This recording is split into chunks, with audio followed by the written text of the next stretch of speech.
BSc Sem 5 CCCH 504 માં સિમેટ્રીના અંતિમ ચરણ તરફ આપણે પહોંચી ગયા છીએ. સમમિતિ વિધિના ગુણાકાર એના વિશે આપણે આજે ચર્ચા કરીશું. સમમિતિ વિધિના ગુણાકાર એટલે શું? તો ભાઈ, સમમિતિ વિધિના ગુણાકાર એ કોઈ ગાણિતીય ગુણાકાર નથી, પરંતુ બે સમમિતિ વિધિઓનું જોડાણ છે એમ કહી શકાય. સમમિતિ વિધિઓના ગુણાકારનો ઉપયોગ આપણે સમૂહ સિદ્ધાંત માટે કરવાના છીએ. સમૂહ સિદ્ધાંતના નિયમો સાબિત કરવા માટે આપણે સમમિતિ વિધિઓના ગુણાકારનો ઉપયોગ કરીશું.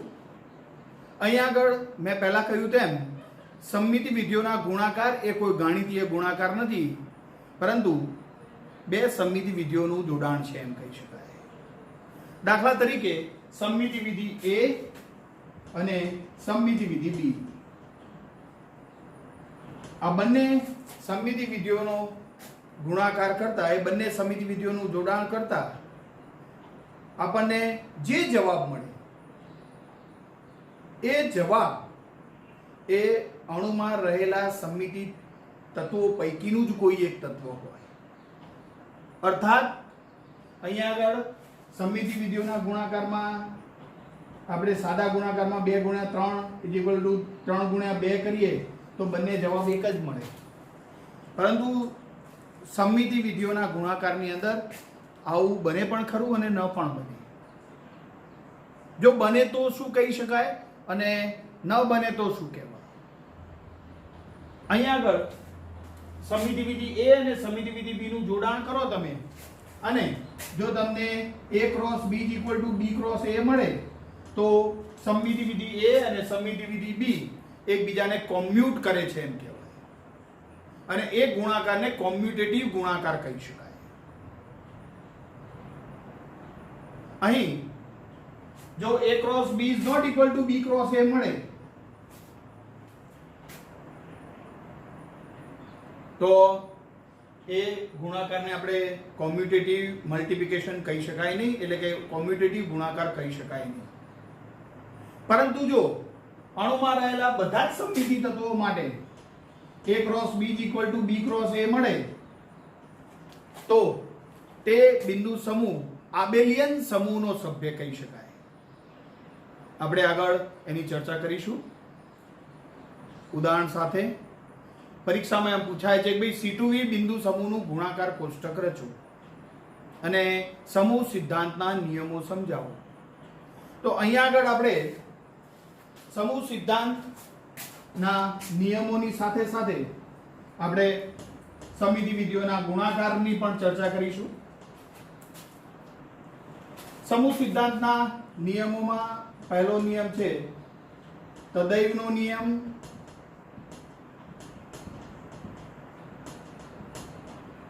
બીજો નિયમ છે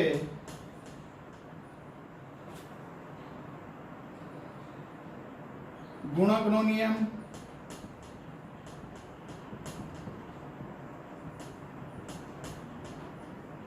ત્રીજો વ્યસ્તનો નિયમ.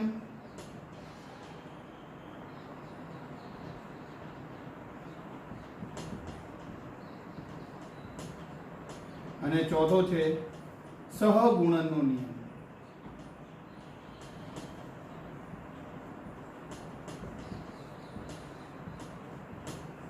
આ ચારે ચાર નિયમો આપણે યોગ્ય ઉદાહરણ લઈને સાબિત કરીશું. અહીંયા આગળ પાણીના અણુનું આપણે જો ઉદાહરણ લઈએ તો પાણીના અણુના ઉદાહરણમાં આપણે એમ કહી શકીએ કે ભાઈ આ H1 અને આ H2, આની મુખ્ય પ્રમાણક C2Z. ત્યાર પછી અહીં આવ્યું સમતલ સમમિતિ તલ સિગ્મા YZ, અને આ સમમિતિ તલ જેને આપણે સિગ્મા XZ કહીશું. તો C2V બિંદુ સમૂહ એનો અને C2V બિંદુ સમૂહમાં આટલા સમમિતિ તત્વો E C2 સિગ્મા xz અને સિગ્મા y છે. હવે આ ચારેયનો આપણે એકબીજા સાથે ગુણાકાર સમજીએ અને એ ગુણાકાર આપણને શું દર્શાવે છે, A cross B B cross A મળે છે કે નહીં, C2V બિંદુ સમૂહ આબેલિયન સમૂહનો સભ્ય છે કે નહીં, એની આપણે ચર્ચા કરીશું.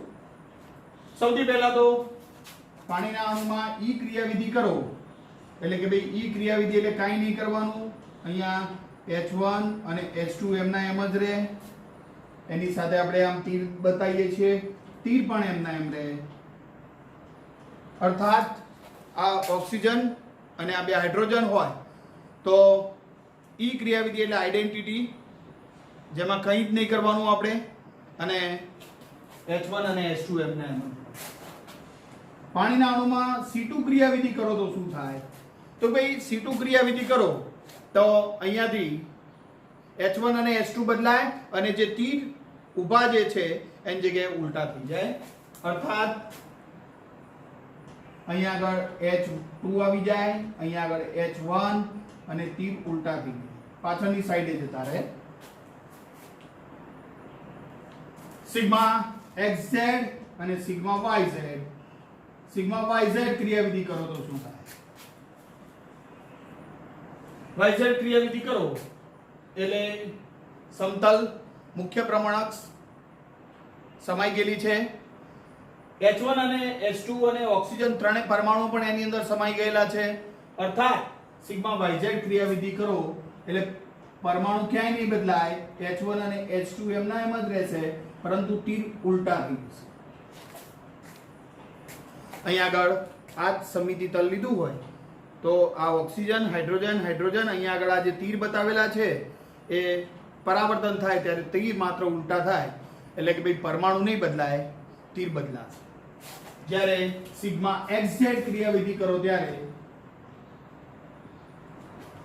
અહીંયાથી સમિતિ તલ કપાય, આ જ સમિતિ તલ, અને એમાં પાણીના પરમાણુઓ બદલાશે, H2 અને H1 બદલાશે, પરંતુ તીર એમના એમ જ રહેશે. અર્થાત અહીંયા આગળ આ પાણીનો અણુ જે છે એમાં અહીંયાથી સમિતિ તલ કાપો આર્યું ઊભું તો આમ પરમાણુ બદલાય પરંતુ તીર એમના એમ જ રહે. એક સિમ્પલ ઉદાહરણ આપું કે દાખલા તરીકે આ અરીસો છે આમ, અને અરીસામાં મારી બોલપેન આમ રાખેલી હોય તો અરીસાની અંદર બોલપેન આમ સીધે ને સીધી જ દેખાય. અર્થાત અરીસો અને તીર સમાંતર હોય તો તીરની દિશા બદલાતી નથી, અરીસો અને તીર એકબીજાને લંબ હોય તો એની દિશા બદલાય છે. અહીં આપણે ચારે ચાર ક્રિયાવિધિઓ કરી બતાવી, સમિતિ તત્વો. હવે એનો ગુણાકાર દર્શાવીશું. હવે એનો ગુણાકાર દર્શાવીએ તો E ક્રિયાવિધિ કર્યા પછી એમાં સિગ્મા xz ક્રિયાવિધિ કરો, xz એટલે આ સમિતિ તલ, અને xz ક્રિયાવિધિ કરતા આપણને H2 અહીંયા આવી જાય, H1 અહીંયા આવી જાય, અને તીર એવા ને એવા છે. તમે જોઈ શકો છો કે ભાઈ આ કોના બરાબર છે, તો ભાઈ E ગુણ્યા સિગ્મા xz કરો તો xz વિધિના અંતે મળતી રચના એના બરોબર છે. અર્થાત આપણે એમ કહી શકીએ કે ભાઈ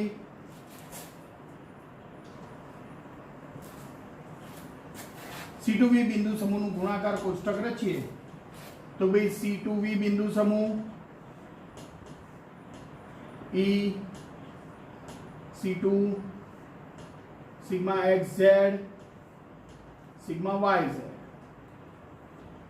E C2 સિગ્મા xz અને સિગ્મા yz. અહીંયા તમે જોઈ શકો છો તે E ક્રિયાવિધિ કર્યા પછી ફરી E ક્રિયાવિધિ કરવાની તો કાંઈ નથી કરવાનું, એનો જવાબ E ના E આવે. હાલ આપણે ગુણાકાર કર્યો મૂળ રચનામાં E ક્રિયાવિધિ કર્યા પછી એમાં એક્ઝેક્ટ ક્રિયાવિધિ કરી તો એનો જવાબ સિગ્મા xz જ આવ્યો. અહીંયા C2 જ આવશે, અહીંયા સિગ્મા yz જવાબ આવશે. કારણ કે મૂળ રચનામાં ઈ ક્રિયાવિધિ કરો એટલે કંઈ નથી કરવાનું, ત્યાર પછી જે ક્રિયાવિધિ કરી એના એ જ જવાબ આવે. અહીંયા આગળ ઈ ક્રિયાવિધિ કરી અને C2 ક્રિયાવિધિ કરો તો પણ C2 જવાબ મળે, સિગ્મા xz અને સિગ્મા yz આપણને જવાબ મળશે. હવે C2 ક્રિયાવિધિ કર્યા પછી સિગ્મા yz ક્રિયાવિધિ કરીએ. સિગ્મા yz એટલે આ સમિતિ તલ. મૂળ રચનામાં પહેલા C2 ક્રિયાવિધિ કરી એટલે અહીંયા અને ત્યાર પછી સિગ્મા yz કરીએ છીએ. તો સિગ્મા yz ક્રિયાવિધિ કરતા આપણને ખબર છે સિગ્મા yz ક્રિયાવિધિ કરો એટલે પરમાણુ ના બદલાય, માત્ર ને માત્ર તીર બદલાય. અહીંયા આગળ H2 અને H1 એમના એમ રહેશે, પરંતુ જે તીર ઉલટા છે એની જગ્યાએ સીધા થઈ જશે. આવી રચના કોની છે? તો ભાઈ સિગ્મા xz. તો C2 ગુણ્યા સિગ્મા yz કરો તો સિગ્મા xz એનો જવાબ.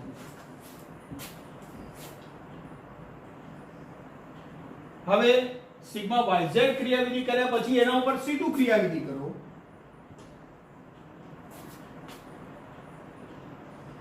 તો અહીંયા આગળ મૂળ રચનામાં yz ક્રિયાવિધિ કરેલી છે. હવે C2 અક્ષને અનુલક્ષીને ભ્રમણ આપતા આપણને H2 અહીં આવી જાય, H1 અહીં આવી જાય અને તીર ઉલટા છે એની જગ્યાએ તીર સીધા થઈ જાય. અર્થાત એનો જવાબ સિગ્મા yz કર્યા પછી એના પર C2 ક્રિયાવિધિ કરતા સિગ્મા xz જવાબ મળે છે. આવો જ આ xz બરાબર છે. એવી જ રીતે C2 ગુણ્યા C2 ક્રિયાવિધિ કરો તો ઈ જવાબ મળશે. xz ગુણ્યા C2 કરો તો સિગ્મા yz જવાબ આવશે. ચેક કરી લેજો તમે. એવી જ રીતે સિગ્મા xz ક્રિયાવિધિ કર્યા પછી ફરી xz કરતા ઈ મળે ને yz કર્યા પછી ફરી yz કરો તો પણ આઈડેન્ટિટી ઈ મળે. અહીંયા આગળ સિગ્મા yz ગુણ્યા xz કરશો તો C2 જવાબ મળશે. C2 ગુણ્યા xz કરો તો સિગ્મા yz જવાબ મળશે અને અહીંયા xz ગુણ્યા yz કરશો તો C2 જવાબ મળશે. તો અહીંયા આગળ જ્યારે પણ એક્ઝામમાં બતાવવાનું થાય ત્યારે એક વખત ગુણાકાર બતાવવાના અને ત્યાર પછી લખવાનું કે સમૂહ સિદ્ધાંત અનુસાર એમના ગુણાકાર કરતા ગુણાકાર કોષ્ટક નીચે પ્રમાણે મળે છે.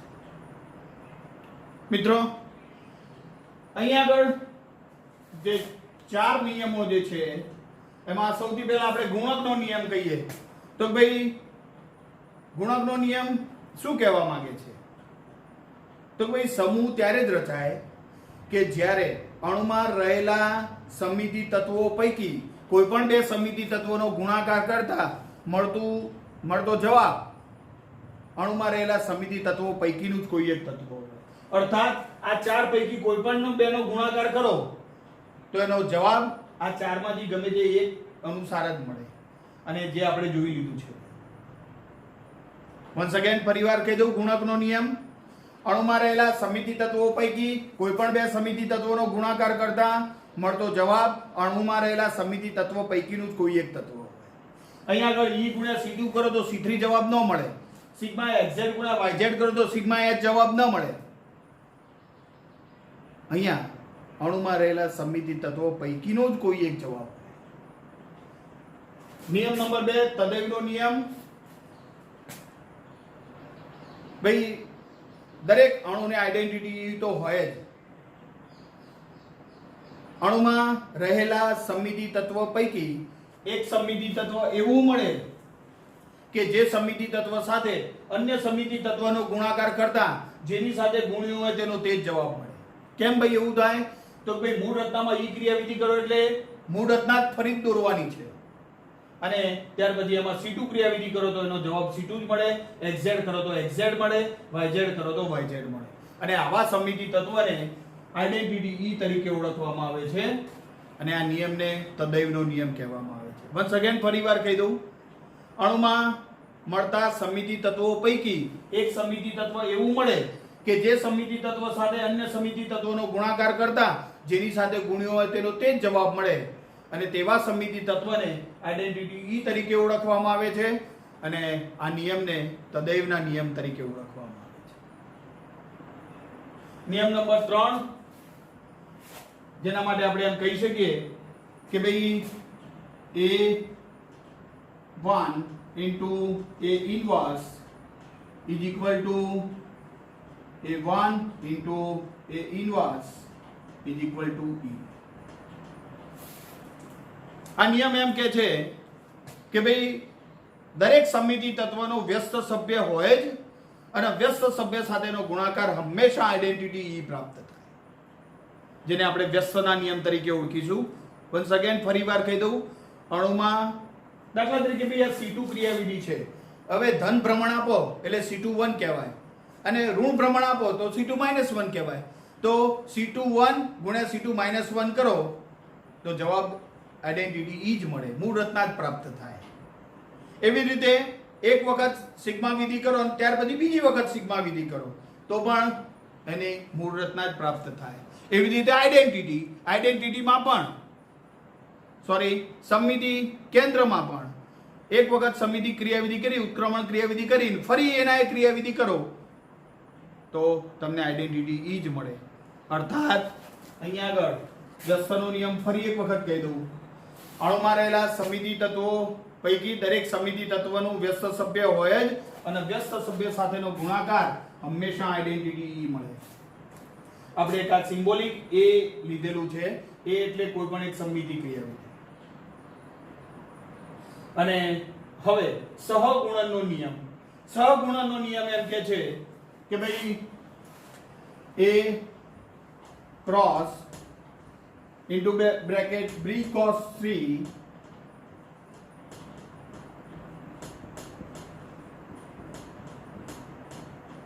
is equal to A cross B cross C. આ ત્રણ સમમિતિ તત્વો જ છે. આપણે આ સાબિત કરી દઈએ અભી હાલ જ. આપણા C2V અણુની અંદર, પાણીના અણુની અંદર જેનો બિંદુ સમૂહ C2V છે, એમાં 4 સમમિતિ તત્વો પૈકી કોઈ પણ 3 સમમિતિ તત્વો લઈએ. માની લો કે આપણે A બરાબર C2 લઈએ છીએ, B બરાબર સિગ્મા xz લઈએ છીએ અને C બરાબર સિગ્મા yz લઈએ છીએ. તો આપણે સાબિત કરવાનું થાય C2 into sigma xz sigma yz. સમમિતિ વિધિની અંદર ગુણાકાર હંમેશા જમણેથી ડાબે તરફ થાય છે. આપણે સૌથી પહેલા મૂળ રચનામાં સિગ્મા yz વિધિ કરવાની, ત્યાર પછી મળતી રચના ઉપર સિગ્મા xz વિધિ કરો. અહીંયા આગળ પહેલા સિગ્મા yz વિધિ કરી, ત્યાર પછી સિગ્મા xz વિધિ કરતા એનો જવાબ આપણને C2 મળે છે. અર્થાત આટલાનો જવાબ આપણને C2 મળશે અને C2 ક્રિયાવિધિ કરી અને મળતા જવાબ ઉપર ફરી C2 ક્રિયાવિધિ કરતા આપણને E મળે છે. જોઈ લો, C2 into C2 is equal to E. અને એ જ રીતે અહીંયા આગળ પહેલા કૌંસ છોડવો પડે. સિગ્મા xz into C2 ક્રિયાવિધિ કરો એટલે એનો જવાબ મળે સિગ્મા yz અને સિગ્મા yz ગુણ્યા સિગ્મા yz ક્રિયાવિધિ કરો તો પણ E જવાબ મળે છે. અર્થાત A cross B cross C is equal to into bracket A cross B bracket complete cross C, જેને આપણે સહગુણનના નિયમ તરીકે ઓળખીએ છીએ. તો અહીંયા આગળ પરીક્ષામાં પૂછાય કે સમૂહ સિદ્ધાંતને આધારે C2V બિંદુ સમૂહમાં ગુણાકાર કોષ્ટક સમજાવો તો તમારે 4 નિયમો લખવાના, આ એક ઉદાહરણ આપવાનું પાણીના અણુનું અને ગુણાકાર કોષ્ટક દર્શાવવાનું છે. અને ઈઝી રીતે પણ આપણે સમજી શકીએ છીએ. યાદ રાખવાની એક ટેકનિક આપી દઉં અને સાથે સાથે C2V બિંદુ સમૂહ આબેલિયન સમૂહનો સભ્ય છે. કેમ? તો ભાઈ અહીં આગળ સિગ્મા xz ગુણ્યા yz કરો તો C2 જવાબ મળે. હવે સિગ્મા yz ગુણ્યા xz કરો તો પણ C2 જવાબ મળે. અર્થાત A cross B equal to B cross A મળે છે. અહીં આગળ E ગુણ્યા C2 કરો તો C2 જવાબ મળે, તો C2 ગુણ્યા E કરો તો પણ C2 જવાબ મળે. એટલે કે ભાઈ A ક્રોસ B બરાબર B ક્રોસ A અણુમાં રહેલા બધા જ સમિતિ તત્વો માટે શક્ય છે. અર્થાત C2V બિંદુ સમૂહને આબેલિયન સમૂહનો સભ્ય તરીકે ઓળખવામાં આવે છે. અહીંયા આગળ કોઈ પણ બેનો ગુણાકાર કરશો તો A cross B equal to B cross A મળશે. અણુમાં રહેલા બધા જ સમિતિ તત્વો એકબીજાને કોમ્યુટ કરે છે એમ કહી શકાય. અને અહીંયા આગળ તમારે યાદ રાખવાની ટેકનિક, C2V બિંદુ સમૂહનું ગુણાકાર કોષ્ટક બતાવવાનું કે તો એમાં E C2 સિગ્મા xz અને સિગ્મા yz, અહીંયા આગળ E C2 સિગ્મા xz અને સિગ્મા yz. ઉપરની લાઈન એમના એમ લખી દઈએ E C2 સિગ્મા xz અને yz. કેમ?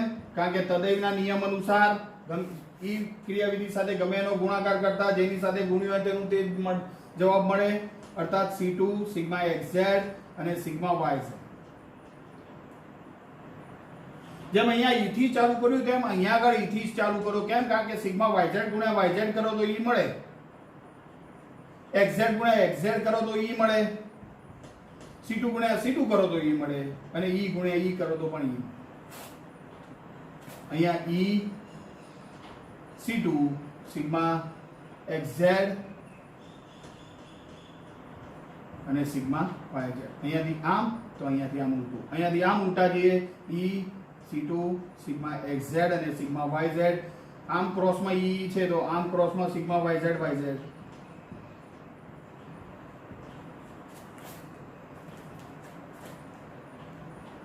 તો C2V બિંદુ સમૂહનું ગુણાકાર કોષ્ટક આપણે આવી રીતે દર્શાવીએ છીએ. અને હવે એ જ પ્રમાણે તમારે ઘરેથી C2H બિંદુ સમૂહનું ગુણાકાર કોષ્ટકની રચના કરવાની છે. C2H બિંદુ સમૂહનું ગુણાકાર કોષ્ટક આપણે કેવી રીતે બનાવી શકીએ?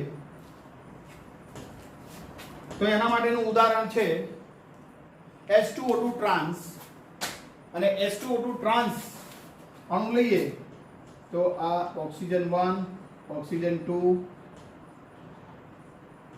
Hydrogen 2, hydrogen 1.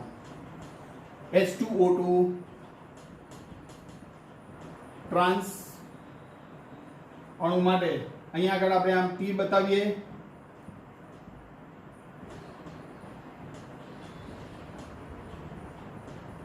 હવે અણુમાં રહેલા સમિતિ તત્વો શોધી કાઢીએ. એક તો આઇડેન્ટિટી તો બધાને હોય જ. ત્યાર પછી અહીંયાથી આ સમિતિ તલને બહાર એક C2 અક્ષ મળે.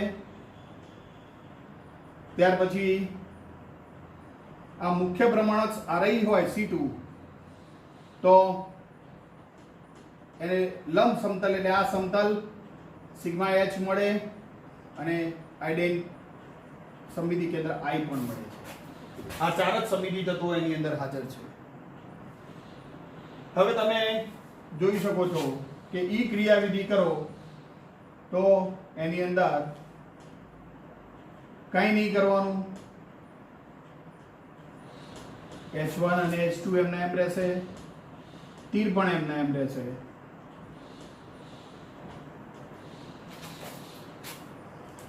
C2 ક્રિયાવિધિ કરો તો અહીંયાથી એ આ H2 આમ ફરીને H1 આમ O1 અને O2 બદલાશે. એટલે કે અહીંયા O2 O1 H1 અને H2, પરંતુ તીર એમને એમ રહેશે. કેમ? કારણ કે આપણે અક્ષ RI લઈએ છીએ અને તીર પણ આમ જ આપણે ભરાયેલા છે તો આમને આમ જ જાય. સિગ્મા H ક્રિયાવિધિ કરો. સિગ્મા H ક્રિયાવિધિ કરો તો એની અંદર પરમાણુ નહીં બદલાય પરંતુ તીર બદલાશે. અર્થાત તીર ઉલટા થઈ જાય. કારણ કે મુખ્ય ભ્રમણઅક્ષ RI છે અને એને લંબ આવેલું સમતલ આ બોર્ડનું જ સમતલ છે. આ બોર્ડની અંદર જો આપણે આ તીર આવી રીતે ભરાયેલા હોય તો દર્પણની અંદર આપણને ઉલટા તીર દેખાય. પરમાણુ નહીં બદલાય, તીર બદલાશે. અને સમમિતિ કેન્દ્ર અહીંયા આગળ જ મળે છે. અણુમાં રહેલા કેન્દ્રથી સમાન અંતરે સામસામી દિશામાં સમાન પરમાણુઓ ગોઠવાયેલા હોય અને તેવા કેન્દ્રને અનુલક્ષીને ઉત્ક્રમણ ક્રિયાવિધિ કરતા મળતી રચના મૂળ રચનાને સમતુલ્ય કે અભિન્ન મળે તો તે કેન્દ્રને સમમિતિ કેન્દ્ર કહેવાય. અહીંયા આગળ તમે જોઈ શકો છો કે આ H1 અને H2 સામસામે બદલાશે, O1 અને O2 સામસામે બદલાશે અને તીર ઉલટા થઈ જશે. Now it's wonder. ચારે ચાર જુદી ક્રિયાવિધિઓ છે. જોઈ લો, મૂળ રચનામાં ઈ ક્રિયાવિધિ કરો એટલે પરમાણુ પણ ન બદલાય અને તે તીર પણ ન બદલાય. પરમાણુ અણુની અંદર C2 ક્રિયાવિધિ કરો તો પરમાણુ બદલાય પણ તીર ના બદલાય. સિગ્મા H ક્રિયાવિધિ કરો ત્યારે પરમાણુ એમને એમ રહે પરંતુ તીર બદલાય. જ્યારે I ક્રિયાવિધિ કરો ત્યારે પરમાણુ પણ બદલાય અને તીર પણ બદલાય. જેમ C2V બિંદુ સમૂહનું ગુણાકાર કોષ્ટકની રચના કરી એવી રીતે C2H બિંદુ સમૂહનું ગુણાકાર કોષ્ટક રચવું હોય તો C2H તમે જાણો છો તેમ E C2 સિગ્મા H અને I ક્રિયાવિધિ. અહીંયા આગળ E C2 સિગ્મા H અને I ક્રિયાવિધિ. અહીંયા આગળ એમના એમ કોઠામાં C2 સિગ્મા H અને I, એવી રીતે E C2 સિગ્મા H અને I તદૈવના નિયમ અનુસાર E સાથે ગમે એનો ગુણાકાર કરો તો એનું એ જ મળે. આપણે પછી એમ કીધું કે આમ ક્રોસમાં જાઓ તો ભાઈ E અને E, એવી રીતે આમ ક્રોસમાં આવો તો I અને I. અહીંયા આગળ અહીંયાથી આમ ઉલટા જાઓ તો E C2 સિગ્મા H અને I, E C2 sigma H અને I. ઘરેથી તમે ગુણાકારની પ્રેક્ટિસ કરજો. ગુણાકાર કોષ્ટક મેં બતાવી દીધું છે તમને. ફરી એક વખત ચેક કરવું તો બતાવી દઈએ. C2 ગુણ્યા સિગ્મા H કરો તો શું જવાબ મળે? તો મૂળ રચનામાં આપણે C2 રચના કરેલી જ છે, C2 ક્રિયાવિધિ. હવે એમાં સિગ્મા H ક્રિયાવિધિ કરો તો પરમાણુ એમના એમ જ રહે, O2 અને O1 એમના એમ જ રહેશે પરંતુ તીર ઉલટા થઈ જશે. અર્થાત તમે જોઈ શકો છો આવી ક્રિયાવિધિ કોના અંતે છે તો ભાઈ I ક્રિયાવિધિના અંતે. તો તમે જુઓ C2 ગુણ્યા સિગ્મા H કરો તો I જવાબ મળે છે. I ગુણ્યા C2 કરશો તો સિગ્મા H જવાબ મળશે. સિગ્મા H ગુણ્યા I કરો તો પણ તમને કયો જવાબ મળે છે? જો લો, સિગ્મા H ગુણ્યા I કરો તો C2 જવાબ મળે છે. અર્થાત C2H બિંદુ સમૂહ પણ C2V ની માફક C2V and C2H આ બંને આબેલિયન સમૂહના સભ્ય છે એમ કહી શકાય. તો મિત્રો, ઘરેથી તમારે સમમિતિ વિધિના ગુણાકાર અને ગુણાકાર કોષ્ટક એક્ઝામની અંદર C2H અને C2V બંને પૂછાય છે, એની આપણે ચર્ચા કરી ચૂક્યા. હવે એક્ઝામની અંદર એક બીજો પ્રશ્ન પૂછાય છે, સમમિતિ વિધિઓના ગુણાકારમાં ક્રમના નિયમનું મહત્વ સમજાવો. અહીંયા આગળ C2V કે C2H નું ઉદાહરણ લઈ શકાય નહીં. કેમ? કારણ કે અહીંયા આગળ A ક્રોસ B બરાબર B ક્રોસ A મળે છે અને ક્રમના નિયમનું મહત્વ શું થાય તો ભાઈ એની અંદર તમારે A cross B is not equal to B cross A મળવા જોઈએ. તો જ સમમિતિ વિધિઓના ગુણાકારમાં ક્રમના નિયમનું મહત્વ છે એમ કહી શકાય. અને જ્યારે આવો પ્રશ્ન પૂછાય ત્યારે તમારે C2V કે C2H બિંદુ સમૂહ નહીં લેવાનો. એના માટે આપણે C3V બિંદુ સમૂહનું ઉદાહરણ લઈશું. C3V અને C3V નો અણુ NH3 અણુની અંદર એનો બિંદુ સમૂહ C3V છે, અહીંયા H1 H2 અને H3 નાઇટ્રોજન ની જોડે 3 હાઇડ્રોજન આવી રીતે લબડેલા હોય NH3 માં. NH3 નો બિંદુ સમૂહ C3V કેમ છે તો ભાઈ એની અંદર મુખ્ય પ્રમાણક C3Z આપણે બતાવેલી છે આ રહી. ત્યાર પછી સિગ્મા V1 કહીશું એને, H1 અને નાઇટ્રોજન ને સમાવતું સમમિતિ તલ. ત્યાર પછી આને સિગ્મા V2 કહીશું અને આ વચ્ચેનું નાઇટ્રોજન અને H3 ને સમાવતું સિગ્મા V3 કહીશું. આપણે સિમ્બોલિક છે 3 સિગ્મા V સમમિતિ તલો મળે છે. તો અહીંયા આગળ આપણને કુલ કેટલા સમમિતિ તત્વો મળ્યા તો ભાઈ આઈડેન્ટિટી દરેકમાં હોય જ. ત્યાર પછી C3-1 sigma V1 sigma V2 અને સિગ્મા V3 આટલા સમમિતિ તત્વો આપણને એમાં મળ્યા. આ સમમિતિ તત્વો પૈકી હવે આપણે A cross B is not equal to B cross A સાબિત કરવાનું છે. એના માટે ઉદાહરણ લઈએ. C3-1 ગુણ્યા સિગ્મા V1 C3-1 ગુણ્યા સિગ્મા V1 કરો જોઈએ તો ભાઈ C3-1 ક્રિયાવિધિ કરો તો નાઇટ્રોજન અહીંયા આગળ પહેલા તો C3 ક્રિયાવિધિ કરીએ H1 H2 ની જગ્યાએ જાય 120 અંશના અંતે, H2 H3 ની જગ્યાએ અને H3 H1 ની જગ્યાએ, અર્થાત H3 અહીંયા આવી જાય, H1 અહીંયા અને H2. C3-1 ક્રિયાવિધિ આપણે પૂરી કરી. હવે એમાં સિગ્મા V1 ક્રિયાવિધિ કરો તો ભાઈ સિગ્મા V1 ક્રિયાવિધિ કરો તો સિગ્મા V1 આ રહ્યો છે નાઇટ્રોજન અને અહીંયા આગળ જે હાઇડ્રોજન હોય એ સિગ્મા V1. તો અહીંયા અર્થાત H3 અને નાઇટ્રોજન એમના એમ રહેશે, H3 એમના એમ, અહીંયા H2 આવી જશે અને અહીંયા H1.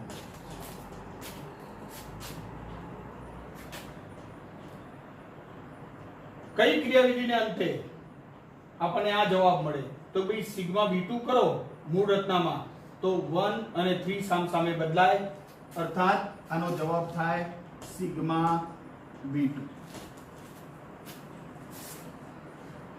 મૂળ રચનામાં સિગ્મા V2 કરો તો H1 અને H3 બદલાય. જોઈ લો. હવે એનાથી ઉલટો ગુણાકાર કરીએ. પહેલા સિગ્મા V1 કરીએ અને ત્યાર પછી C3-1 ક્રિયાવિધિ કરીએ. તો ભાઈ મૂળ રચનામાં પહેલા સિગ્મા V1 ક્રિયાવિધિ કરો. સિગ્મા V1 ક્રિયાવિધિ કરો એટલે નાઇટ્રોજન અને આ H1 એમના એમ રહેશે. મૂળ રચનામાં બદલાશે કયા તો H3 H2 ની જગ્યાએ આવી જાય અને H2 H3 ની જગ્યાએ જતો રહે. C3-1 ક્રિયાવિધિ કરો એટલે H1 H3 ની જગ્યાએ 3 2 ની જગ્યાએ અને 2 1 ની જગ્યાએ આવશે. અહીંયા આગળ આ અક્ષને અનુલક્ષીને C3 ક્રિયાવિધિ કરવાના છીએ આપણે. અને તમે જોઈ શકો છો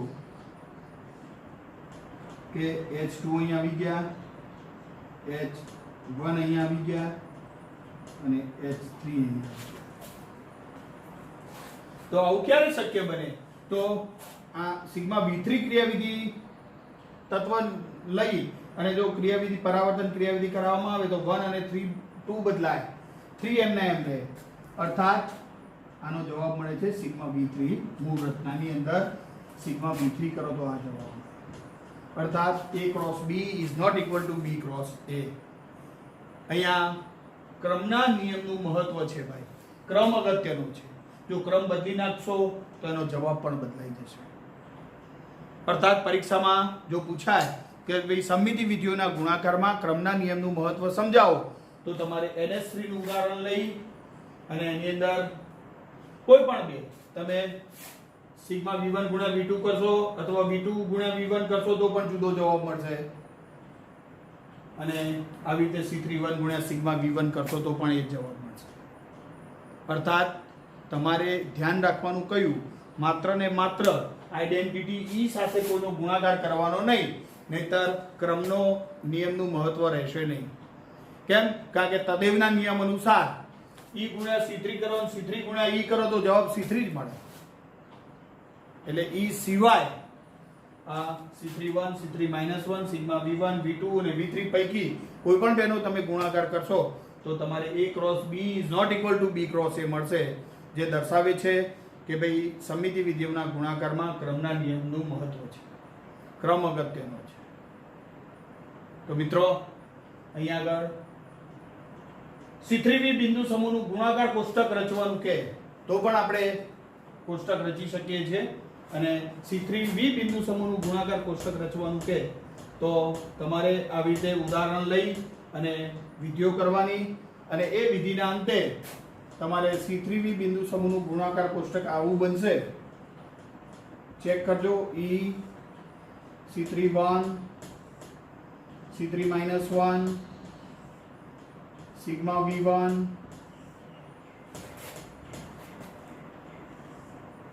સિગ્મા V2 અને સિગ્મા V3.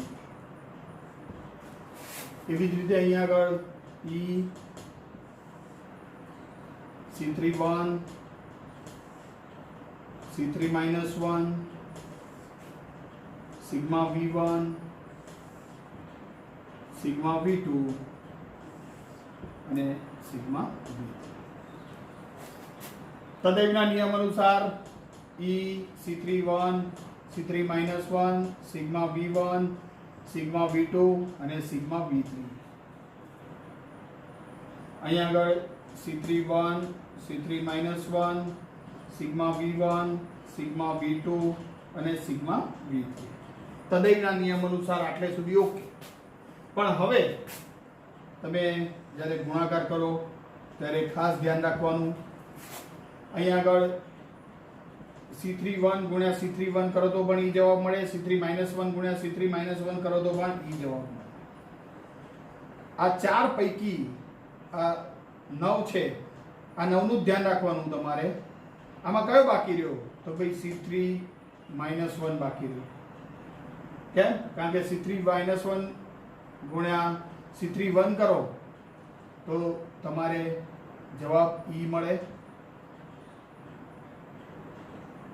C31 C3-1 તો E જવાબ બાકી રહ્યો.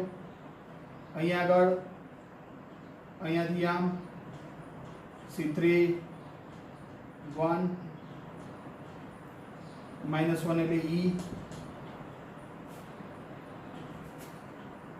અહીંયા તમે જોઈ શકો છો કે આમ જો પેલું લહેરિયું હોય ને એવી રીતે તમને આમ મળશે, અર્થાત આમાં પણ આમ જશે. તો ભાઈ સિગ્મા V1 સિગ્મા V1 અહીંયા સિગ્મા V2, બાકી કયો રહ્યો તો ભાઈ સિગ્મા V3. તો અહીંયા કયો આવે તો ભાઈ સિગ્મા V3, બાકી કયો રહ્યો તો ભાઈ સિગ્મા V2. અહીંયા સિગ્મા V1 સિગ્મા V2 અને સિગ્મા V3. અહીંયા sigma V2 V2 V3 V3 V3. તો અહીંયા બાકી કયો રહ્યો સિગ્મા V1, તો અહીંયા આગળ સિગ્મા V1 અને સિગ્મા V2. એ જ પોઝિશન સિગ્મા V1 ગુણ્યા V1 કરો તો E મળે. અહીંયા પણ E અને અહીંયા પણ E.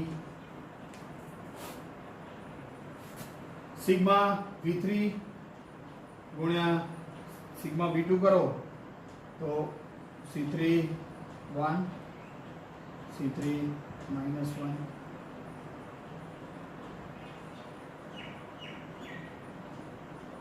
C3-1 જેમ C31 E તો C3-1 બાકી, અહીંયા આગળ C3-1 અને C3-1. સિગ્મા V1 ગુણ્યા V3 કરી જુઓ, સિગ્મા V1 ગુણ્યા V3 અને સિગ્મા V1 ગુણ્યા V3 કરો તો તમારે C3-1 જવાબ મળશે. આમ આપણે કહી શકીએ કે ભાઈ સમમિતિ વિધેયોના ગુણાકારમાં ક્રમના નિયમનું મહત્વ છે. કોઈ પણ બેનો ગુણાકાર લેજો, સિગ્મા V1 ગુણ્યા V2 લેશો તો એનો જવાબ C3-1 આવ્યો. હવે એનાથી ઉલટું સિગ્મા V2 ગુણ્યા સિગ્મા V1 લો તો બીજો જવાબ મળે છે, C3-1 જવાબ મળે છે. અર્થાત A cross B is not equal to B cross A મળે છે. તો મિત્રો અહીંયા આગળ સમમિતિ ક્રિયાવિધિ અને સમમિતિ વિધિઓના ગુણાકારનું કામ પૂરું કરીએ છીએ આપણે.